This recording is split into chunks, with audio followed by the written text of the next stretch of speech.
Donald ট্রাম্পের আমলে যুক্তরাষ্ট্র ভারত সম্পর্ক কোন দিকে যাবে তা নিয়ে আলোচনার শেষ নেই। মোদি সরকারের সঙ্গে সম্পর্কের কথা বললেও দেশটির উপর শুল্ক আরোপের হুমকিও দিয়েছেন ট্রাম্প।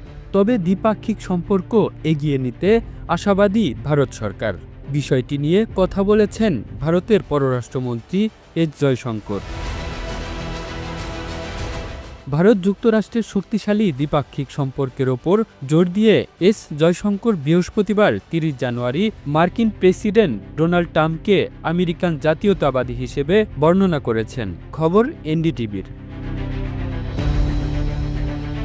এদিন দিল্লির বিশ্ববিদ্যালয়ের হংসরাজ কলেজে এক আলোচনায় বৈশ্বিক কূটনীতির বিকশিত প্রকৃতি এবং সেক্ষেত্রে ভারতের দৃষ্টিভঙ্গি তুলে ধরেন এস জয়শঙ্কর। ট্রাম্প ভারতের বন্ধু নাকি শত্রু, এমন এক প্রশ্নের জবাবে জয়শঙ্কর বলেন, আমি সম্প্রতি তার ট্রাম্পের শপথ অনুষ্ঠানে যোগ দিয়েছিলাম এবং সেখানে আমরা বেশ গুরুত্ব পেয়েছি। আমি মনে করি ট্রাম্প একজন আমেরিকান জাতীয়তাবাদী। তিনি আরও বলেন, ট্রাম্পের নীতি বৈশ্বিক ক্ষেত্রে উল্লেখযোগ্য পরিবর্তন আনতে পারে, তবে ভারতের পররাষ্ট্র নীতি জাতীয় স্বার্থের ভিত্তিতেই পরিচালিত হবে।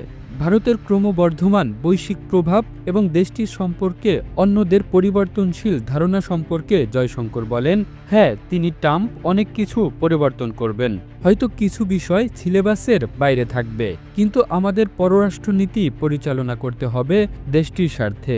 কিছু সমস্যা থাকতে পারে যেখানে আমাদের মত ভিন্ন, কিন্তু অনেক জায়গা থাকবে যেখানে মতের মিলও হবে। নরেন্দ্র মোদি এবং ট্রাম্পের মধ্যকার ব্যক্তিগত সম্পর্কের উপর জোর দেন ভারতের পররাষ্ট্রমন্ত্রী। বলেন, মার্কিন যুক্তরাষ্ট্রের সঙ্গে আমাদের সম্পর্ক দৃঢ় এবং ট্রাম্পের সঙ্গে মোদির ভালো ব্যক্তিগত সম্পর্কও রয়েছে। কামরুল ইসলাম, এই ধরা, ইন্টারন্যাশনাল ডেস্ক।